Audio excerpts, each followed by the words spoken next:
Good morning, everyone. Good morning. We're welcoming today Saul Lurie and his friend Bernice.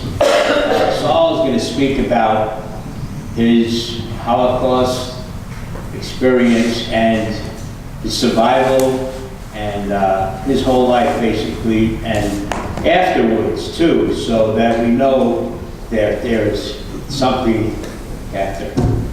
Saul Lurie, he's from Kovna, and he was interred 4 years old? 6 6 years, and the liberation was, I don't want to give the whole story, but April 11th, 1945. Saul?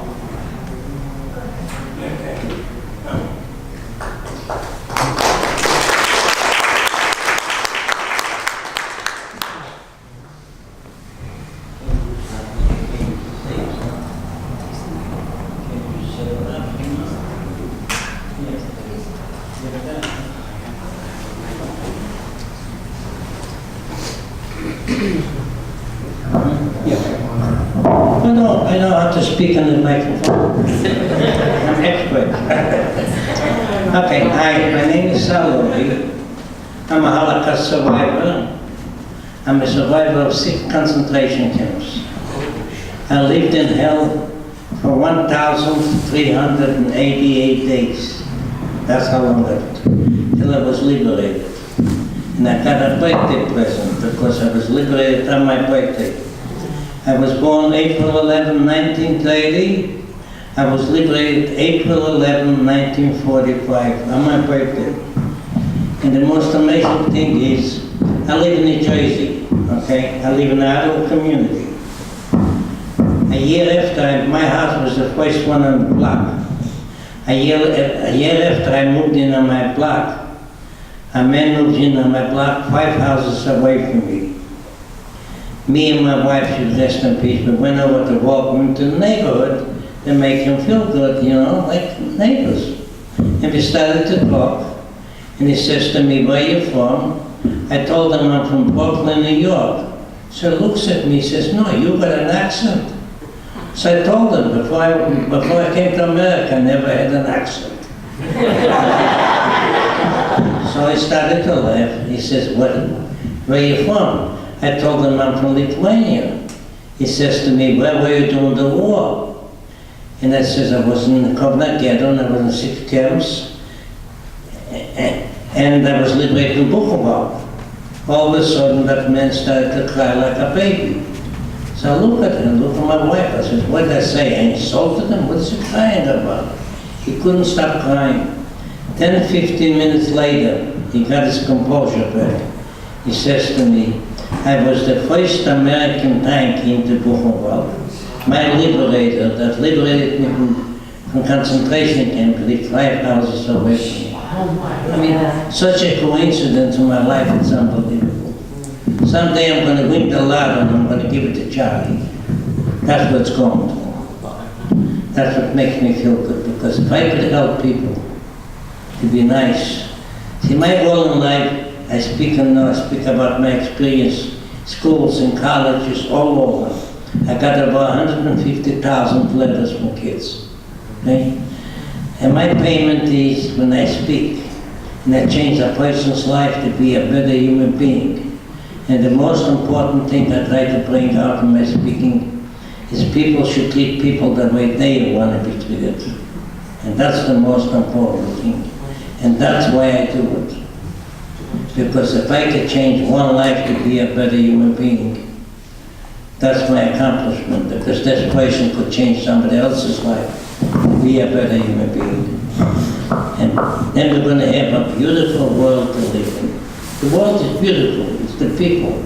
It's up to us to make it beautiful. So that's why I'm doing it. Because it's not easy to talk about my experience. Very few people live what we lived through. Okay, I'll just give you a little rough idea what I lived through. Okay, as I told you, I was born in Kovna, Lithuania on April 11, 1930. Actually, my family came to Lithuania in 1492 when America was discovered. They came from the Spanish Inquisition. They came from Spain to Spain, okay? And that's how all my family lived in Lithuania. They were invited by the King of Lithuania. As a matter of fact, I have a book, it's called, I'll show it to you later.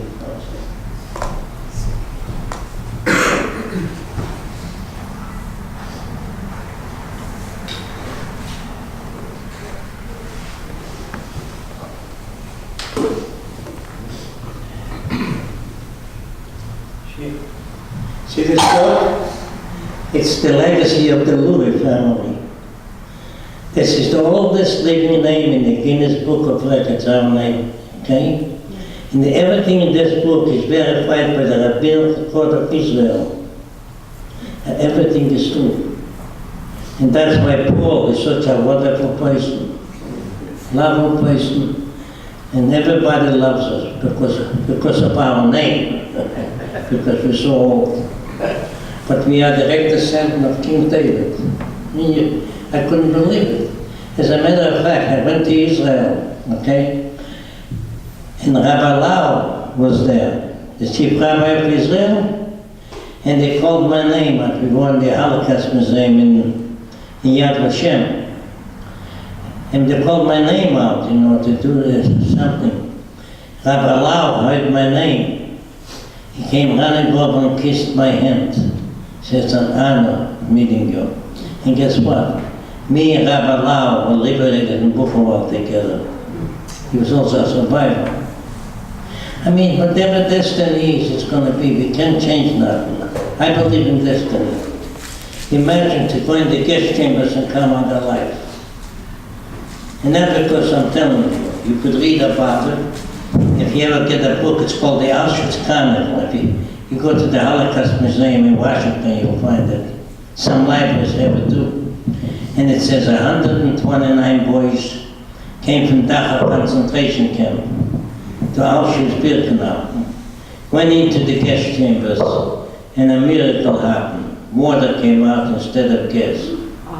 And you know what the miracle was? The Germans told the Allies, if they give them 10,000 trucks, plus coffee and sugar, they're going to pay with 1 million Jews. And they gave them 48 hours to decide. When our transport came into Birkenau, Auschwitz, the time we went into the gas chambers, they even give the time, it says 2:45 in the morning. And the 48 hours started at 12 o'clock midnight. And that's what, even give the numbers we got. See? I got a number here from Birkenau. I'll show it to you. Okay? Here's my number. It's B2858. They killed 1.5 million people in that camp. Everybody that came into that camp was killed. You saw flames and smoke 24 hours a day, 7 days a week. The smoke and the flames were coming out from the chimney. You saw people walking into the showers, they're called, and then you saw flames and smoke coming out from the chimney. 24 hours a day. Even up to this day, when I'm by a barbecue, my mind goes back to Auschwitz-Birkenau because I could smell the flesh burning. The same thing with the barbecue, I could smell it. All those years, just unbelievable. I will show you, I got pictures, If you go back to the March of the Living, to Auschwitz-Birkenau, Poland, we got all the different camps. It's called the March of the Living. The German government sponsors us. Okay. Every couple of years we go back. And the ashes is still there. They left it the way it was. They also got, they used to use the ashes from the people. They used to use it for fertilizer. They used to put it in the fields, the farmers. And then after the war, they were picking up the ashes, right? Because it became chunks, like concrete. And they picked it up and they brought it back. Just unbelievable. But now the German government is completely different. Germany is the nicest place in Europe now. People cannot believe I don't hate all the Germans. I can hate all the Germans. If I hate all the Germans, I would be just like them because they hated all the Jews. I look at a person. If a person is good, nice, that's the way I treat him. If the person is not nice, I'll try to show him what he's doing bad. And I tell him, you become the victim. Somebody should treat you like that. Would you like to be treated? That's the most important thing. Okay, now I'm going into a little bit. I'm not going to tell little bit stories because they got the kids here, so I don't want them to have nightmares. Just give you a rough idea. Maybe one part of bringing something that's not so nice. Okay. As I told you, we live in Lithuania since 1492, till the Hitler attacked Poland. In 1939, the war broke out, and the Soviet Union, the Russians came into Lithuania, occupied Lithuania in 1940. Okay, and the Lithuanians, started to come anti-Semitic later. They were talking, they couldn't wait for Hitler to come, so they could kill the Jews, really anti-Semites. And when the Russians came in, they quieted down a little. Till of June 22nd, 1941, when Germany attacked the Soviet Union. And we know what was going on in Poland already, the way they were treating the Jews. So my father decided we were going to run deeper into the Soviet Union. So we took some possession. In those days we didn't have no cars or trucks, we only had horse and wagons, And we put some possessions on the wagons, my father and his brothers, my uncles and aunts, and we started to go deeper into the Soviet Union that day. And while we were going on the road, German planes were flying overhead, they were shooting, bombing the roads, and everything. The Russians were also retreating. Every time we saw the planes approaching, they had to jump into the ditches. That was going on for a whole day. Then my father decided we're going to stop in a small town, stay overnight, and continue the next day. And we did that. We got up in the morning, okay? We went out, and the horses were gone. The wagons were there. And the Lithuanians stole the horses. So my father and my brothers became the horses, they were pulling the wagon. Okay? And we found out that the Germans were there already, and they gave an order all Jews had to assemble in a synagogue there. And we were there for about 3 days in the synagogue. After 3 days they came in and said all Jews not from this town have to go back where they came from. And the people from that town had to stay there. So we went out, and I told you the wagon was there, the horses were gone, my father was pulling the wagon, my brothers. And while we were pulling the wagons, a German soldier stopped us and said, what happened to your horses? And my father told him somebody stole them. He says, okay, you wait here, I'll be back. But 10, 15 minutes later, the soldier came back with 2 horses. And he said, you use the horses. And don't go on the road where you're going because the Lithuanians are taking away everything from the Jews and killing them. You go on the road where the German soldiers are coming, nobody's going to bother you. And we listened to them, we went on the road, nobody bothered us. Later on we found out that anybody that went on the road where the German soldiers stopped us from going were killed and taken the stuff taken away from them. So when I tell you the story, there's one reason only. Not all the Germans were bad. I don't hate all the Germans. There were good ones too. Not enough of them, but there were some good ones. I can't hate them. Because I told you, if I hate all the Germans, I would be just like them. Okay? And now, the people that were left in the synagogue, after we left, the Lithuanians came over, they boarded up the windows and the doors from the synagogue, right? And guess what they did? They put the synagogue on fire with all the people that went and wanted to kill them all. Okay? And later on, when we came back to Kovno, where we lived, right? We went to our house, was occupied with Lithuanians already. They took everything away from it. We didn't have no place where to go. Now my father and his brothers were born in the lumber business, you know, and we had a lot of horses. Those days, you know, there were no trucks, so we had a couple of trucks and cars, but we didn't own any. Okay, it was early in the 30s. And we came back, right, to our house, as I told you. The Lithuanians were there already, occupied. We didn't have no place to go. So we moved into the stables where the horses used to be, because the Lithuanians stole the horses too. We stayed there for a while.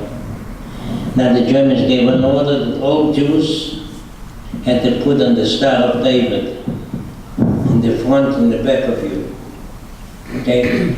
And we couldn't walk on the sidewalk. We had to walk in the gutter because we were no more human beings. They also wanted that when you passed the German soldiers, you had to bow to them because they were the kings and you were the slaves. And you had to bow to the Germans, okay? I'll never forget it. We were walking with my cousin, my brothers, and me and my cousin, okay? We were walking in the street, and a couple of German soldiers passed us, and we bowed to them, but my cousin didn't bow lower than one of them, okay? Guess what? The Germans started to holler, "You verfluchter Jude, you dirty Jew." And they started to beat him with a rifle, with a butt. Kept on hitting him till they killed him. That's the way it was. After we were there for a week or so, the Germans gave an order that all Jews had to move into a ghetto. So they took part on the other side of Kovno. There was, you know, one section was called Slobodka. That was on the other side of the river, the bridge. And they built a ghetto there. Okay? And about 31,000 Jews. Kovno had Lithuania had about 250,000 Jews. The whole country was 2.5 million people. And they had about 250,000 Jews in Kovno. And the Jews, they built a ghetto there. They put barbed wire fences and watchtowers. The Jews had to move in there. Each family, a house had 3 rooms, there 3 families had to move in. We were 6 people, we lived in 1 room. Okay? And the men and the women had to go to work. Kids like me, or the younger, or a year older or so, that time I was only 11 years old. We couldn't go to work, we were too young. So we used to run around the streets. Every time the Germans, you know, the watchmen used to come into the ghetto, they saw kids running around, they used to shoot them, kill them. So we had to stay in the house. I used to go to the stables where the horses were, my father and my brothers, but they used to hang out there. And one day, my father found out that the Germans are going to come together and look for kids, take them away and get rid of them. So my father decided they were going to hide me where the horses, the stables were. Also my cousin, I had a cousin, said I have a 7-month-old baby. So they hid him out there too, okay? And we were there for a while, you know, hiding. And listen, late in the hay, it was hard to breathe. So I decided I'm going to go out and get a little fresh air. And while I was doing that, the Germans came in, so I jumped back into the thing. And the Germans were going with the bayonets. You know what the bayonet is? Anybody know what a bayonet is? That's the knife they keep on the rifle. They were poking into the beans to make sure that nobody's hiding. And when my brothers were in the stable working, they saw what we were doing. They said they knew I was hiding there. And if I stayed there, they're going to kill me, right? We didn't like it. So he hollered in Yiddish what they were doing. And when I heard it, I said, I better go out, run out, or they're going to kill me. And I ran out, jumped out, And I ran to the back of the stable. There was a door going out to the back of the stable. And I ran to the door, and the German soldiers saw me running. They started to shoot after me. I kept on running, and I ran to the door. There was an outhouse. Anybody knows what an outhouse is? It's a toilet in the yard, okay? Because we didn't have no toilet in the houses those days, especially in the ghetto. So I ran into the outhouse, right? And the Germans were looking for me where I am, right? And I saw them coming. I said, if I stay inside the outhouse, they're going to open the door and kill me. So I decided I'm going to jump into the inside out, in the waist. I call it Sholom number 5. That's the thesis, okay? I jumped into the waist, and I submerged myself completely. Now, when the Germans opened the door and they didn't see anybody, and the smell was so nice over there, they didn't want to hang around. So they left. I was there, I don't know how long. I had to get some fresh air. I poked up my head, and I got some fresh air, and I stayed in that house for the whole day. Now my brother Chaim, should rest in peace, he saw what was doing. He probably thought I was killed already, right? Went home and told my mother what happened. They probably killed me. Listen, my mother was crying. She lost the baby. I stayed in that outhouse for the whole day. At night when they got dark, they said I'm going to walk home. I was covered completely with the pieces, right? Now when I walked into the house, when my mother saw me, she didn't care how I looked or how I smelled. She started to run, she ran over to me and started to hug and kiss me. And she was so happy I was alive, and she didn't care how I smelled or how I looked. And when I tell the stories for one reason and one reason only, I tell the kids, remember, you only get one mother and one father in your lifetime. Make sure you respect and treat them beautiful, because they're irreplaceable. After this day, I'm still thinking about my mother. Okay? I'm a little idiot. I was just 89, that's all. I feel like a baby. And that's the story about that thing, you know. But then I told my cousin had a 7-month-old baby, right? She was also hiding in the stable, in the baby. I mean, they started to poke over there. She jumped out with the baby in her arms. When the German soldiers saw her, one of them, they took the baby from my cousin's arm, the 7-month-old baby, threw it up in the air. They caught it on the bayonet, okay, and twirling it around. John, I haven't found him that 7-month-old baby, and the blood was gushing out. I mean, I don't know how people could do things like that. But that's the way the things were. And life was rough. In the ghetto, everybody was told they had to go to work. You were always running around the streets, you know, the kids, young. You always had to hide. Always in a hiding place, just like rats. Then on October 29, 1941, the Germans decided the ghetto was too big. They made the big Aktie, it was called. They assembled the whole ghetto, picked up 9,500 people from the ghetto, took them up to the 9th fort, it was called. Outside the city there were fortresses.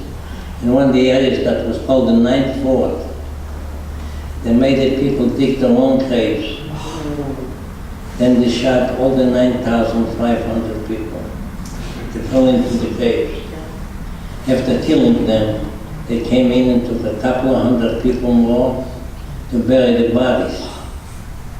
After the people buried the bodies, they killed them all too. Only one man escaped. And he came back to the ghetto. And he said what happened there. And he said while they were burying the bodies, the earth was moving. because a lot of people were still alive. Oh, And that's the way it was going. After the big action, they made the ghetto smaller. And instead of a big ghetto, it became a smaller ghetto. Because they took out so many people. And I told you, women, everybody had to go to work. And very few kids were left. And that was going on for a while, till the Russians were coming closer to Lithuania. The Germans decided it's time to liquidate the ghetto. And that was in 1944, not 43.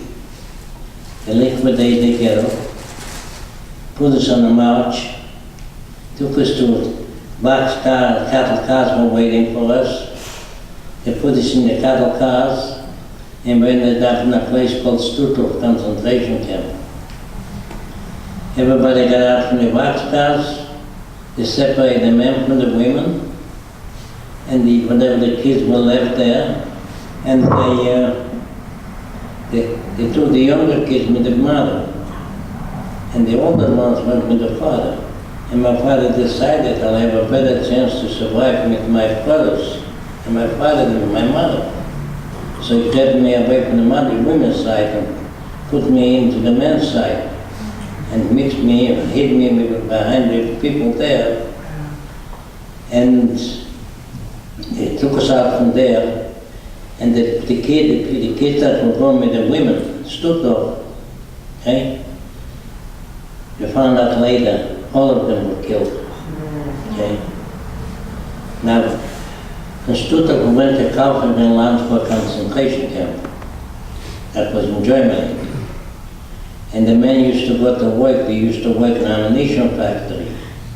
And there were kids like me, a little older, you know. We used to run around the camp because we were too young to work. One day the Germans came, they rounded up 129 of us, put us into trucks. After a couple of days, we ended up in Dachau concentration camp. Actual Dachau concentration camp was the first camp built for the Germans. Okay? It became the Dachau concentration camp. There were a lot of Russian prisoners of war in the Dachau concentration camp and French prisoners of war. And we were there for a while. After a while, the Germans came in, they rounded up 129 boys, put us into the cattle cars, okay? And we kept on going for about a week. And we came to a place called Auschwitz-Birkenau concentration camp. We came there. We got out, and they said we're going to take showers. Okay, but actually, that was the gas chambers in Auschwitz. See, actually, Auschwitz was a working camp. Right? Auschwitz, you see numbers up to 200,000 or more. Birkenau was the killing camp. They killed 1.5 million people there.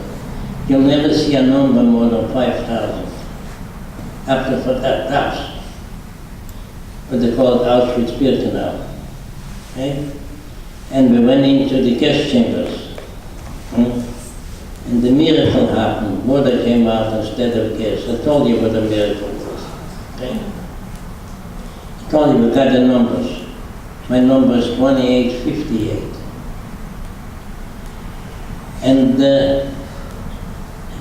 And we were there for a while.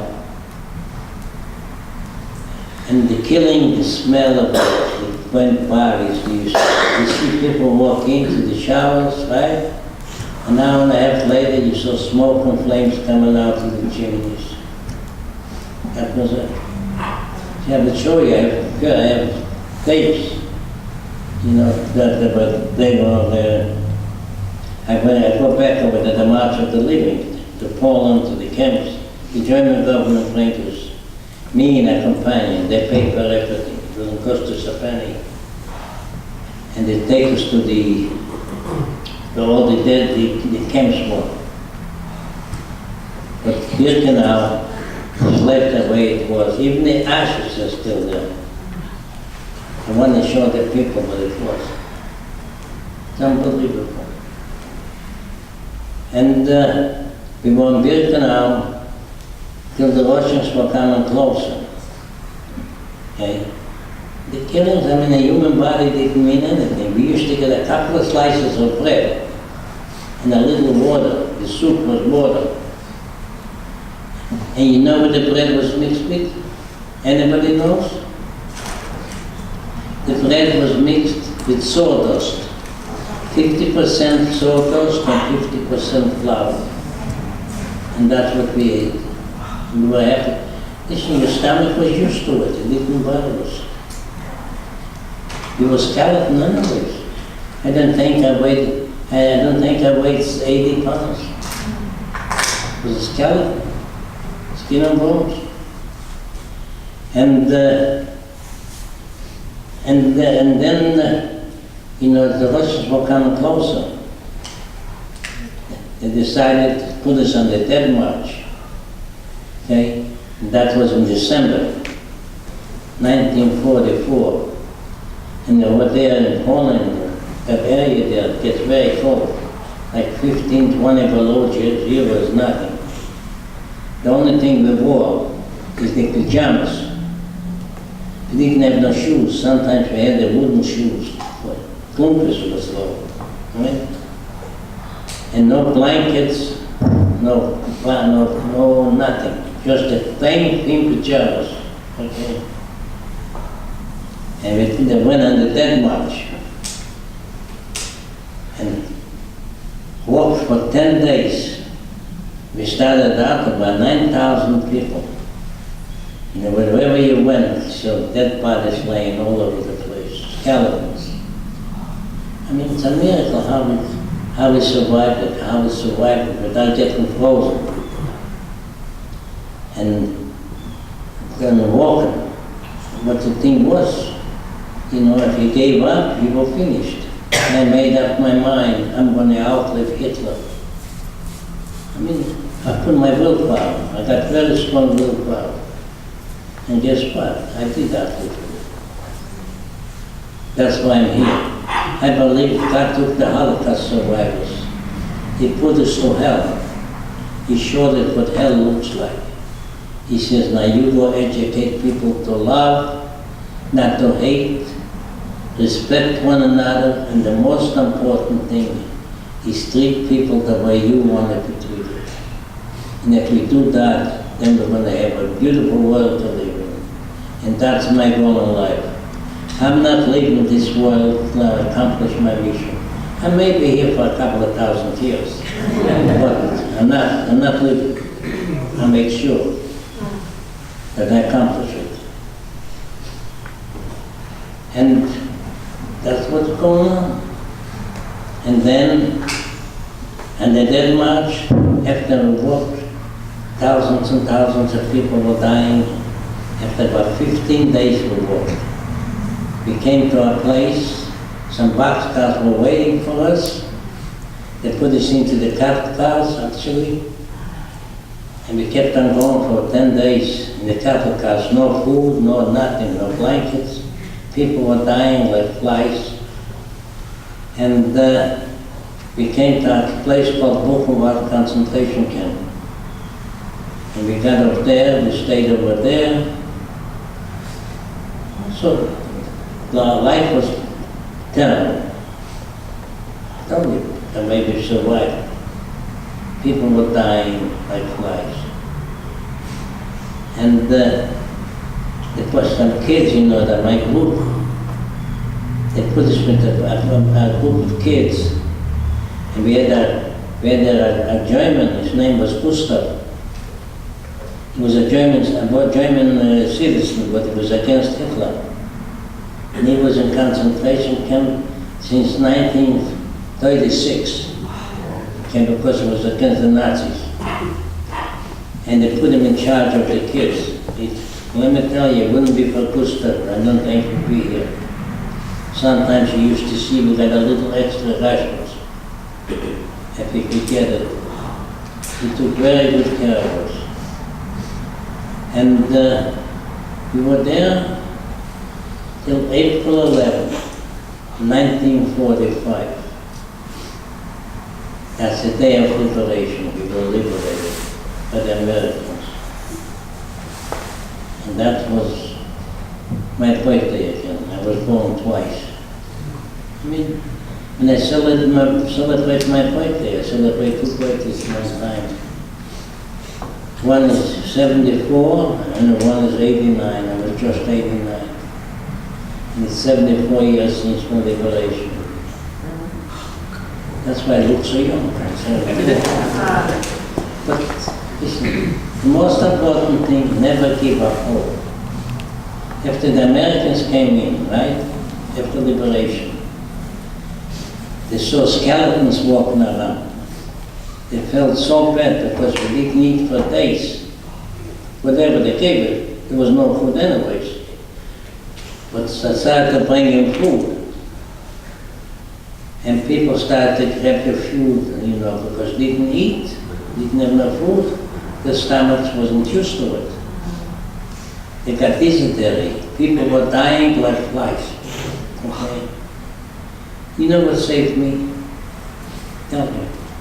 I was taught at a kosher home not to eat non-kosher. When they came in and gave meat and things like that, right? I wouldn't touch it. I wouldn't touch the meat. The only thing I ate was bread.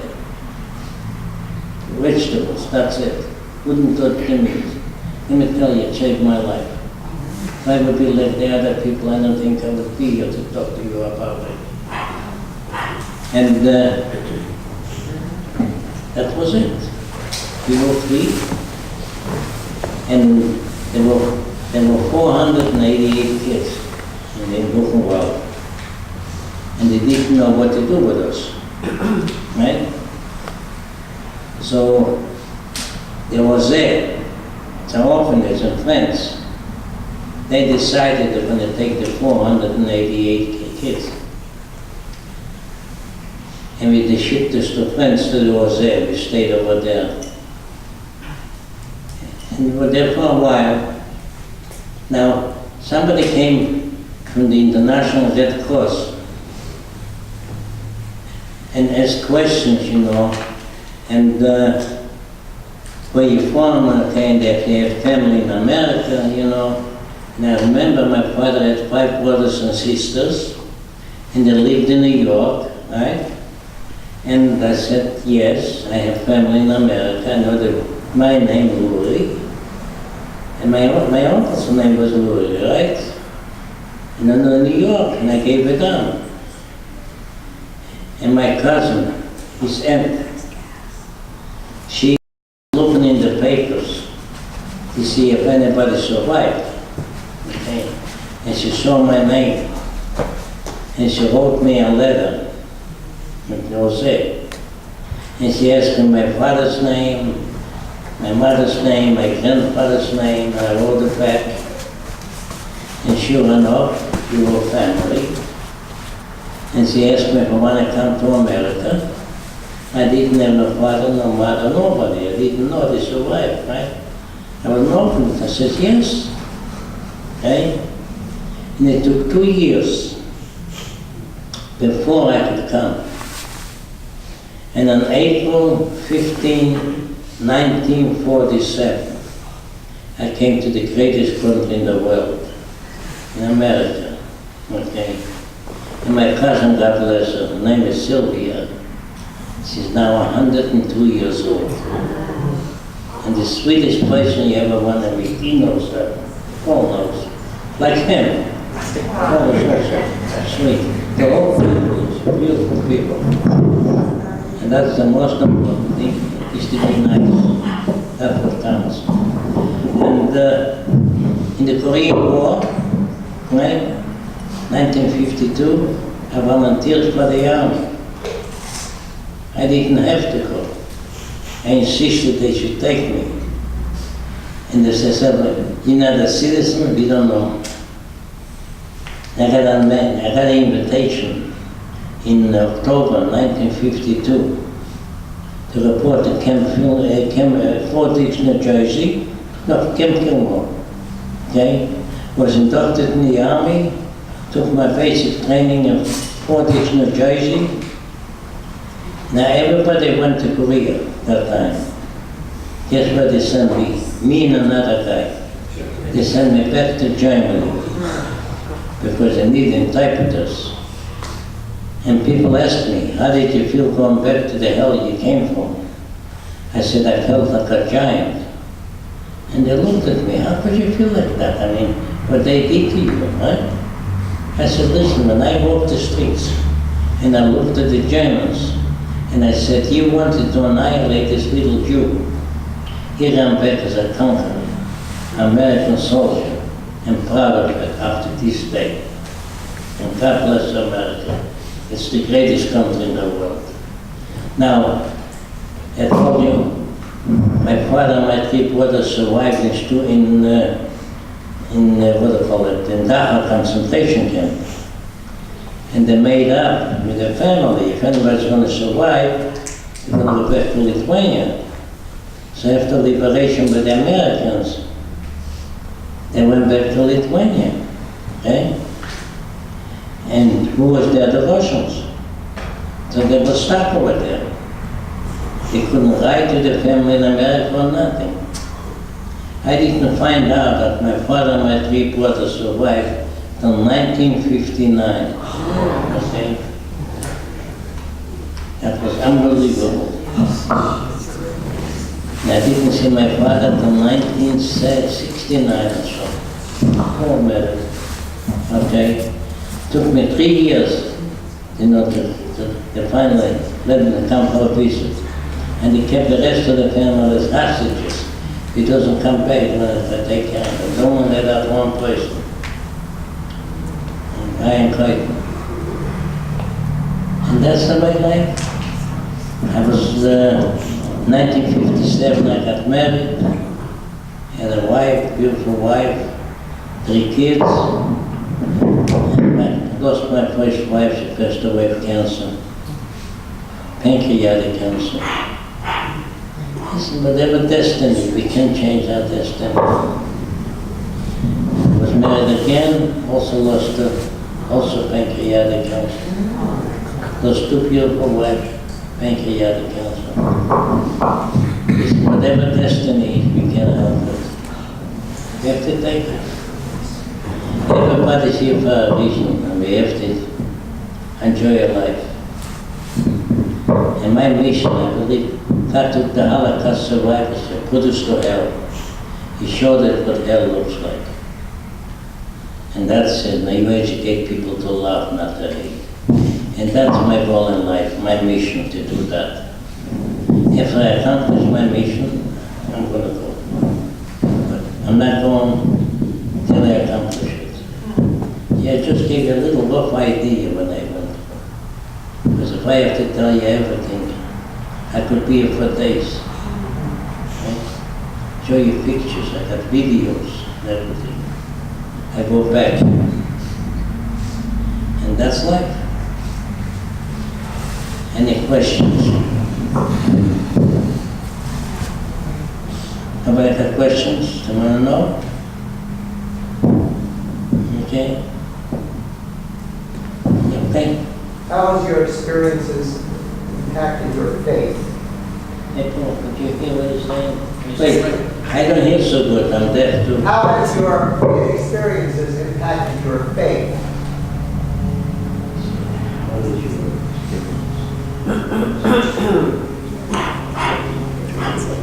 Okay?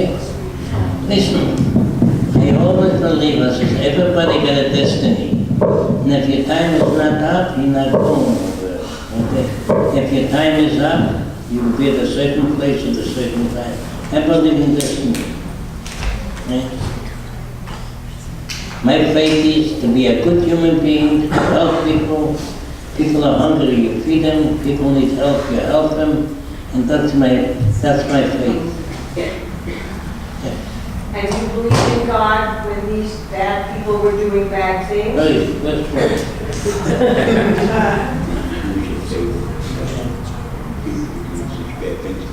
I tell you, I didn't believe in it. Because how could our Father okay? We see children being killed like that. Torture. Little babies. They didn't do no harm. How could you do that? So you still believed in God at that time? I believe sometimes. Okay? I want to make sure God lets this synagogue win the lotto. That's right. Because this is a gorgeous synagogue. Yes.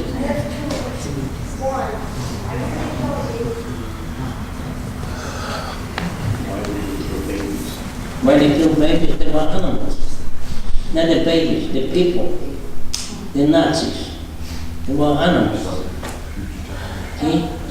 What to do? Why did they hate you? That's a good question. There was a person, his name was Hitler, and he told them the Jews are no good and things like that, right? One Jew did something bad, doesn't mean all Jews are bad. That's true. But Hitler, listen, he needed a scapegoat, right? So he picked on the Jews. And the Germans, they could kill and steal and not get punished. And anybody followed Hitler did the same thing. Kill the Jews and take away everything. You don't get punished. Were you scared when you were doing those things? Scared me? No, I wasn't scared. That's a Lurie. Listen. Honey, whatever's gonna be, is gonna be. Everybody got a destiny. It's going to happen, it's gonna happen. I'm not afraid of anything. Give up hope is beyond me. How do you not give up hope? Because you can't change nothing. Whatever No, you... but how do you not give up hope? I believe, you know what I believe in? I believe when you come, the minion is ready to call you to occupy it. That's what I believe. Any more? Thank you. Did you find that the Lithuanians were complicit with the Germans, or did you find any righteous Gentiles or your neighbors that tried to help in some way?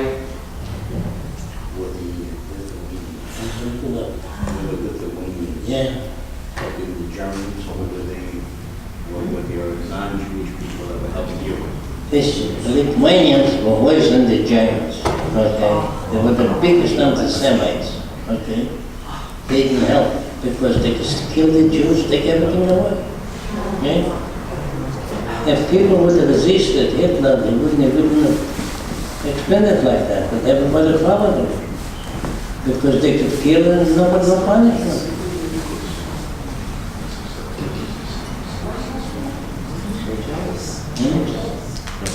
Anybody else? That's it? Thank you. Let me tell you, that experience was the worst. Nobody lived through what us Holocaust survived. Thank I you. didn't have no problem. It's like you walk in the street, you see an ant, you step on it and kill it, and that was it. And that's the way the Jews were. Jews were the ants. Everybody killed them, nobody got punished. How did you not give up hope?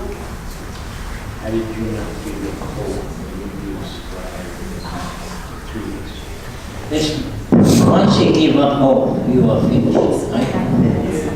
I always got hope. I never give up hope. Because you cannot give up. Whatever it is, don't give up. No matter what. And that's why I'm here, to educate people. Never give up hope.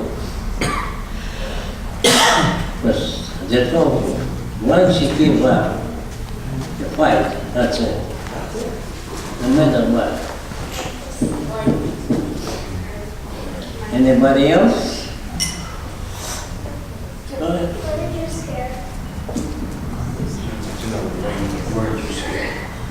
No, I wasn't scared. Never be scared. You have to stand up and fight.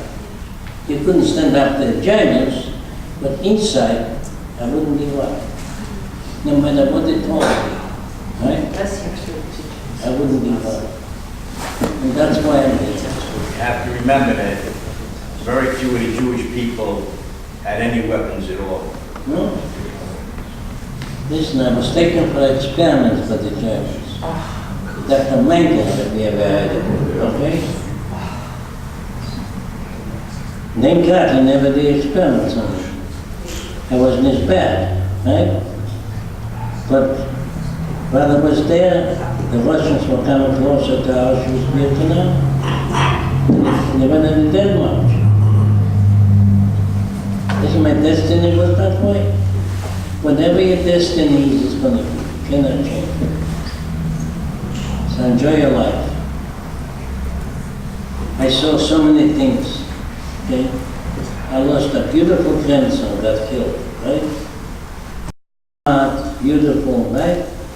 His destiny was meant to go to Spain, might reach Spain, and get killed. He was an architectural engineer. And his company, he was one of the biggest engineering company in Europe. And they were supposed to build a bridge and tunnels, highways in California.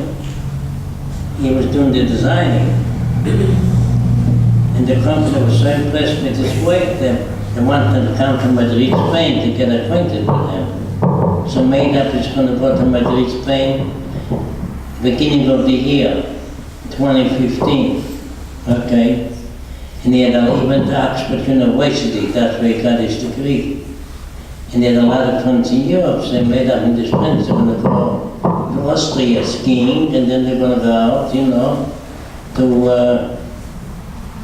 New Year's, and then they was going to go to Madrid, Spain. Not the company. And they did, they went out skiing, and they had a good time New Year's, and he had to go back to the hotel. And then we couldn't get no transportation, there was snow on the ground, they couldn't get no transportation. She decided he was going to walk, like a mile. And while he was walking on the road, a truck was coming down the road, the truck turned over, and that was his destiny. And we cannot change anything. Listen, for me, my destiny was meant to survive and educate people to love, not to hate. And that's why I'm here. To love and not hate. Educate. And the results I get, you have to see the results I get from kids, from grown-ups. Unbelievable. I got over 150,000 letters from the house. You have to see, I just got like 500 letters from some of the kids. Almost every letter they write me that from now on they're going to love, not hate. And they'll never forget me because I changed their life forever. And that's what I'm trying to do.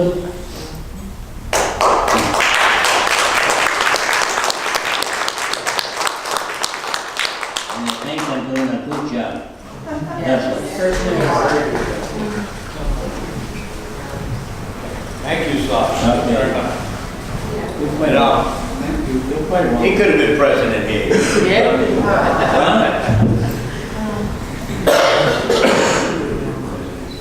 Oh, yeah. No, you could. I'll be your assistant. I want to thank Mr. Lurie for coming here and sharing this, to be able to speak about such a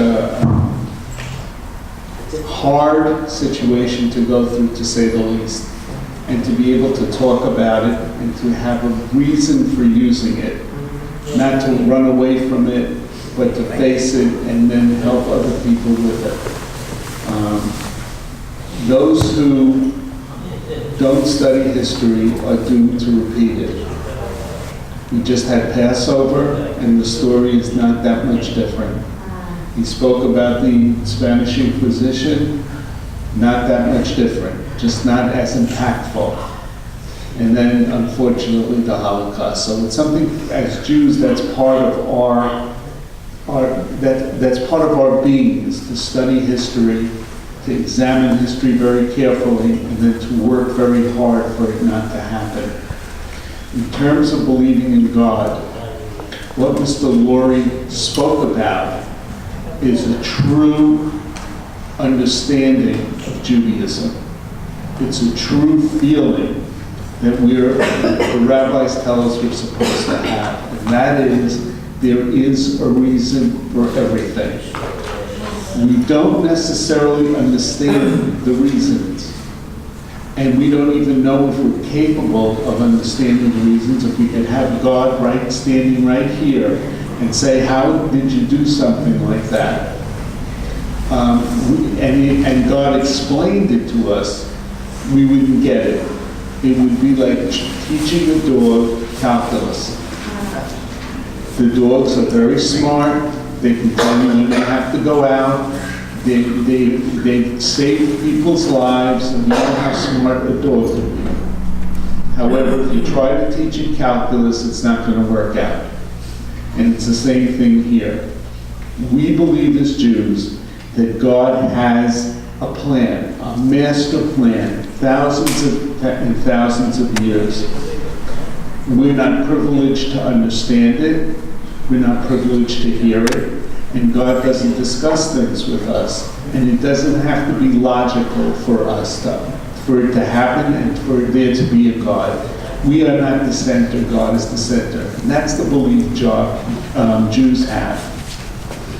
Mr. Lurie has just defined Judaism. He felt that mission. And he felt to take that experience, a horrible, horrible experience that no one can even fathom, it's like a bad movie, and be able to share it to teach people. And that's such an important thing, and we're very thankful that we could be here, we had the privilege of hearing it. You don't find so many Jews with numbers anymore. You know, when I was growing up, the Holocaust survivors were 22 years old, 20 years old, those were the survivors. And when I was growing up, I went to yeshiva, it was like 7, 8, 9 years afterwards. And we would see these people at that time. They talk about nightmares. You didn't have to hear stories, you just had to look at them. But in any event, let us turn to page, in our prayer books, let us end with the Hatikvah. Page 395, the blue book.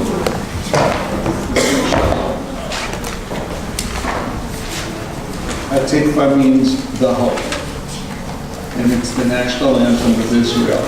So I'll ask you to turn to that page and please rise. I'm stuck with singing in it. Tolos balei b'tnima nefesh Yehudi omiyah uvatei mizrach kadima ayin l'tzion Sophia Olo ata tikvateinu Hatikvah shakapayim liyotam chavshi be'arzeinu Eretz Zion Yerushalayim liyotam chavshi be'arzeinu Eretz Zion Yerushalayim. As long as the heart of the Jew beats, and as long as the eyes of the Jew look eastward, then our 2,000-year hope is now lost, to be a free nation in Zion and Jerusalem, and let me add, to cherish our being here in the United States. Amen.